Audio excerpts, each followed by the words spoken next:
I've been giving a lot of thought to having this topic as an entire show. And so I brought with me one of the best police trainers in the country because we want to talk about police training in a post George Floyd world. Lieutenant Randy Sutton, welcome to the show.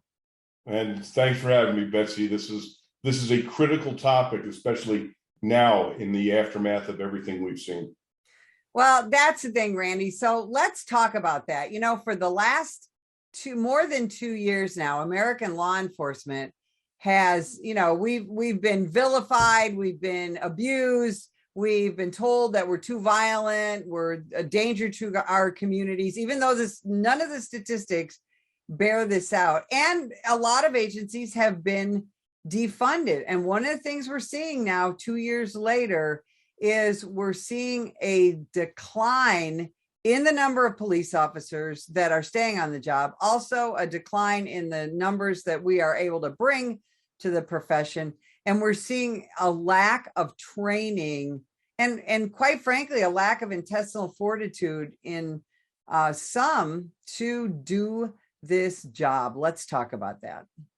We've never faced a challenge like this before in history. I began my police career in the 70s.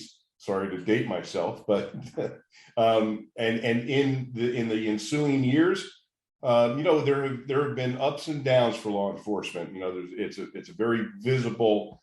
We're the most visible part of the government, and so there's been ups and downs. There's been the Rodney King incident. There's been sea changes here and there, but we have never seen such an anti-law enforcement lobby as we have seen since the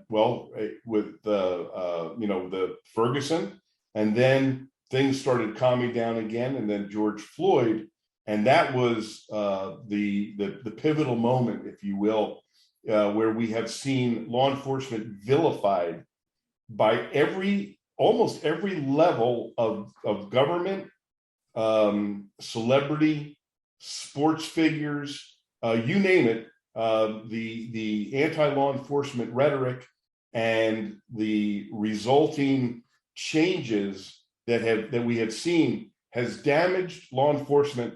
I'm not going to say beyond repair, but it's going to be a generation. It's going to be a generation before we start seeing some normalcy, if the American people demand it. And that's really what it's going to take. I think you're right. And we even see police leaders who vilify their own officers, refuse to support them. How important is good leadership going to be in the recovery of the profession? And in the recovery of the profession, Randy, is going to be the recovery of safety in America. Exactly. And we have seen such a critical, I hate to say it, but cowardly leadership being put into place in police agencies across the country.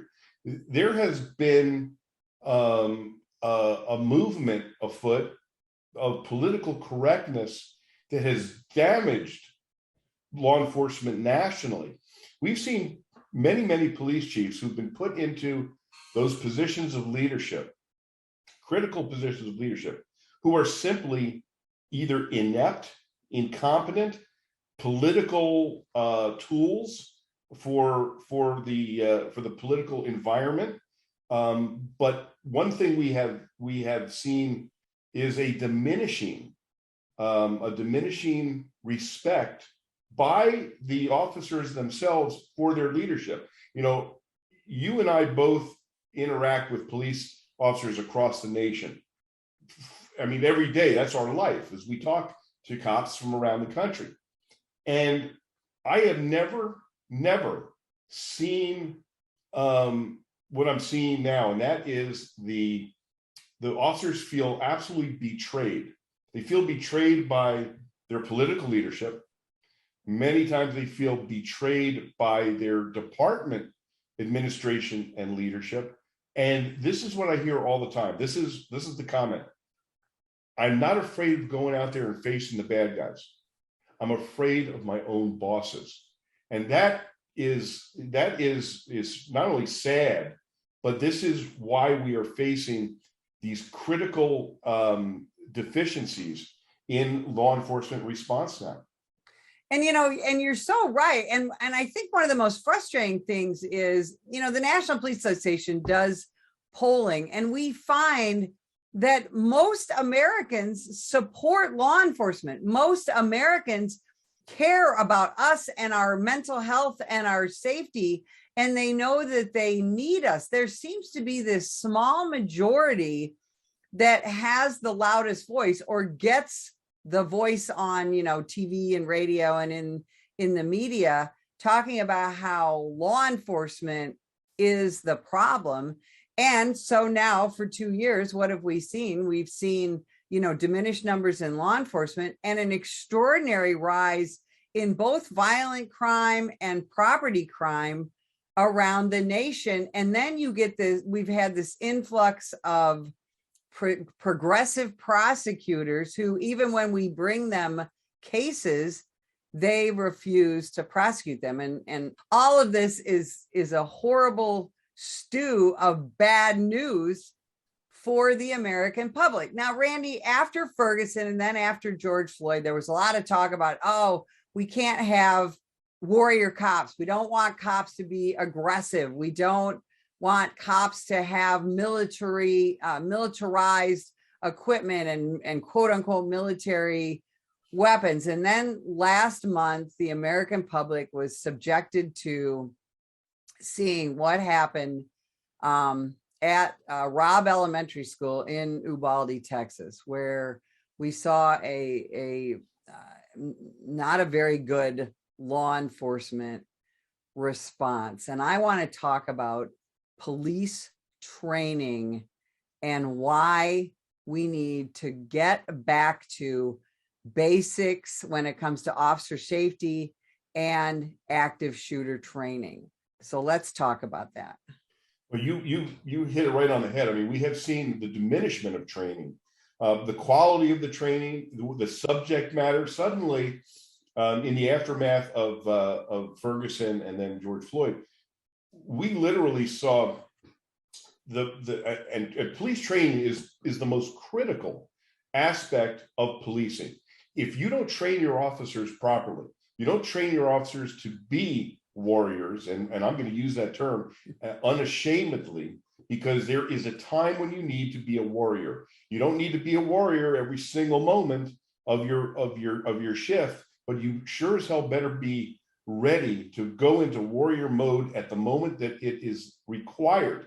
And what we saw in Uvalde is one of those embarrassing things I can imagine that we would have ever seen. I never would have thought that an active shooter event such as Uvalde could take place, and we would see such ineptitude, such, I hate to use the word cowardice, but I think I have to, and nothing shames me more than to refer to a police response as potentially a cowardly response. But what we saw was an abject failure of leadership in Uvalde, and it appears to be an abject failure of training as well. We're now the videotape has surfaced of the 72 minutes between the beginning of the event and the ending of this tragedy. And what we are seeing is bedlam. We're not seeing a coordinated law enforcement response. And at this moment, after we've had active shooter training time after time after time, what we saw there, it looked like the Keystone Cops. And you had officers that looked like they just put the uniform on for the first time that day. So if we don't take this seriously, and we don't take training seriously, we're going to see more Uvaldes. And this, to me, here's the tragedy, Betsy. The tragedy is this could have been prevented. if leadership had taken their responsibilities seriously and created the training environment that needs to be developed and then utilized within our profession, we wouldn't be seeing events like this. And that's, I think, maybe that's the most tragic part of this is I think this could have been prevented.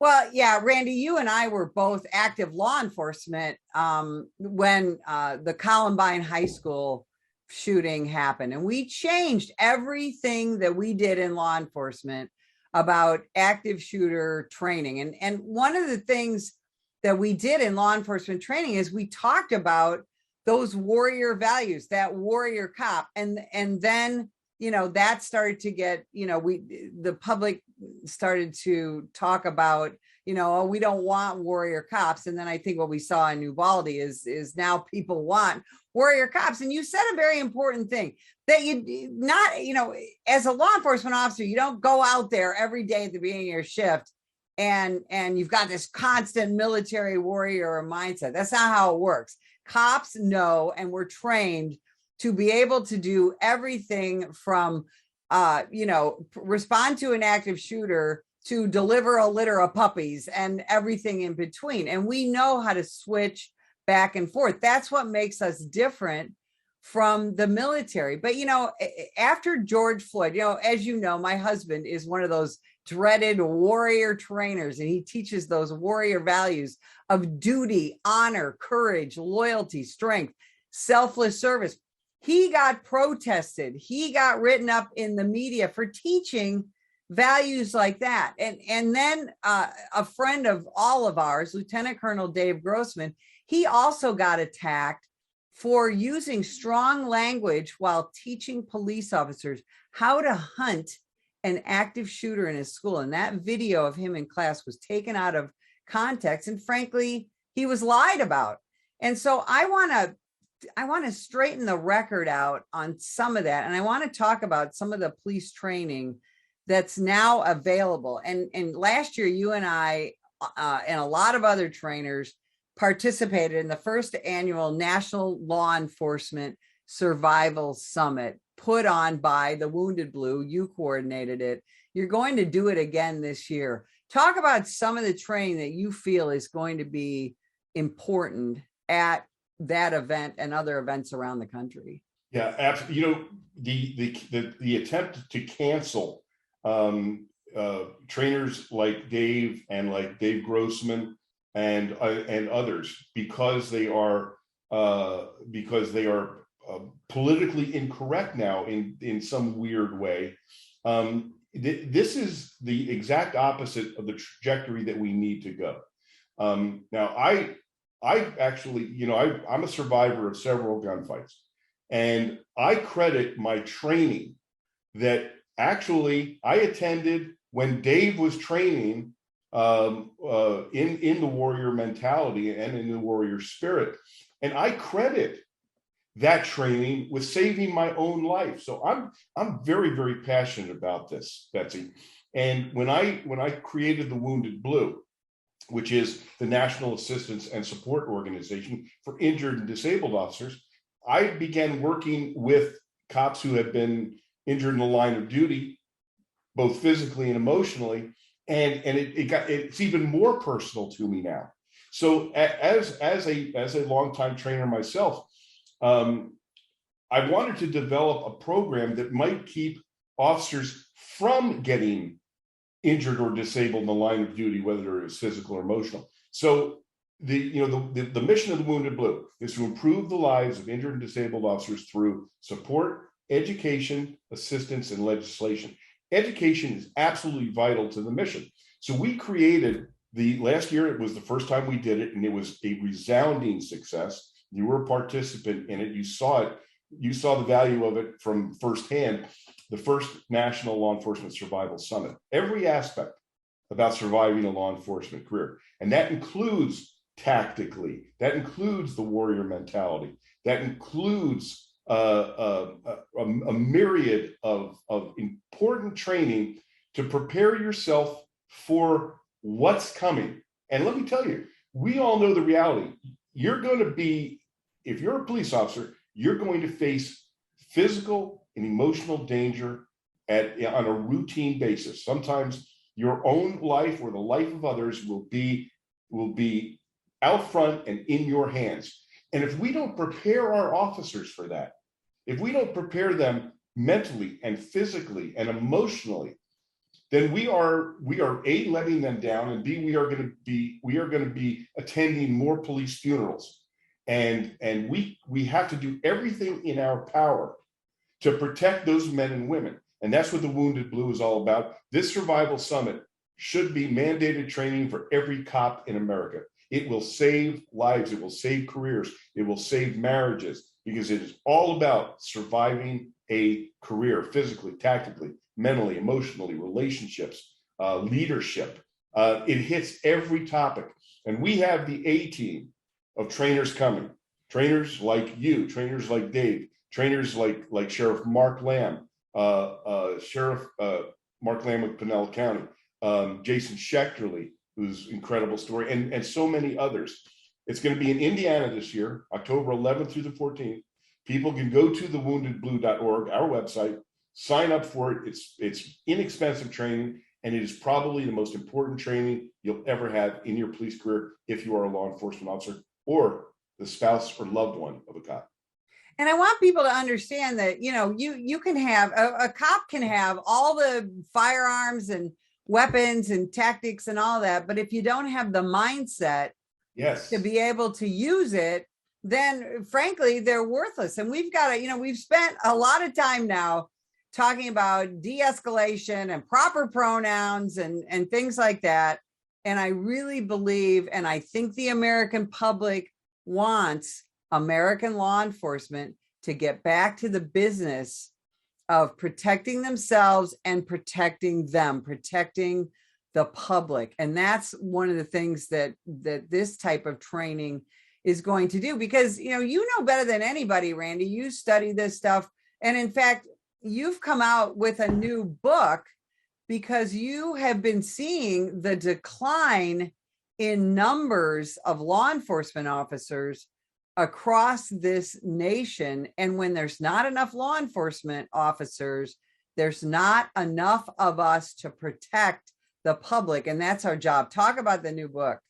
Yeah, we're a nation in crisis, Betsy. We've never seen anything quite like this. The diminishment of the number of law enforcement officers across the nation in every major city. We just saw 3,000 people retire in New York City or just resign. Now that's a massive number, and that correlates to almost every department across the country. I was talking to a Phoenix officer just 2 days ago. They're down like 600 people. They just graduated a police academy. Now within the months that 200, almost 300 have retired or resigned, they were able to graduate five people to replace that almost 300. This is a crisis. And the American people, my book that is coming out in the next couple of months is called Rescuing 911, the fight for America's safety, because we are in a fight and we have to band together. This book is a call to action to all Americans that we have to become activists in our own right, activists for our own safety by putting people into office and supporting those men and women of law enforcement who are literally putting it all on the line. If we don't take an active role and we don't say to the people who are pulling the purse strings and the people who are creating the anti-law enforcement environment, which is now permeating our nation, we are going to lose our nation, because a nation that doesn't have effective policing is a nation that cannot stand. And we have seen this not only diminishment of law enforcement, we have seen what I call Trojan horse district attorneys, which is this was one of the most insidious and successful attempts to undermine our nation's law enforcement environment that I can ever imagine. I remember seen the first district attorney who literally spouted an anti-law enforcement theme get put into office with millions of dollars being put into their coffers by George Soros and his organizations. And now he was so successful doing that, there's now somewhere around 70, 75 district attorneys whose mission is to undermine the law enforcement criminal justice system. It's extraordinary. Randy, we just have a few seconds left. Where can people find out more about the Wounded Blue and the summit, and where can they pre-order the book? Wounded Blue is www.thewoundedblue.org, and they can find out about who we are, what we do. They can support us. Please donate what you can, even if it's $10 a month. These men and women who are laying their lives on the line are heroes, but they need you to be a hero as well for the people who are watching and listening to this. The book, right now it's available for not pre-order, but you can get on the list to be notified when it comes out at rescuing911.org, rescuing911.org. And much of the book sales are going to support the Wounded Blue. So it's a mission that, this is a mission of love. It's a mission of necessity. And we need the people of this nation to band behind the men and women of the law enforcement profession and stand shoulder to shoulder with them. Lieutenant Randy Sutton, thanks so much for spending time with us as always. And if you would like more information about the National Police Association, visit us at nationalpolice.org.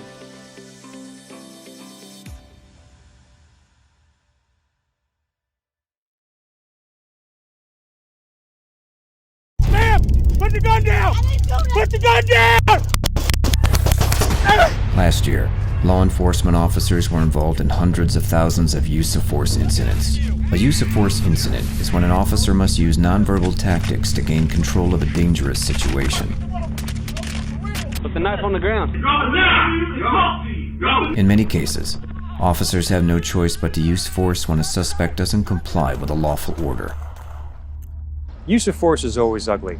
No one likes it, especially police officers. Together, we can help de-escalate these dangerous encounters.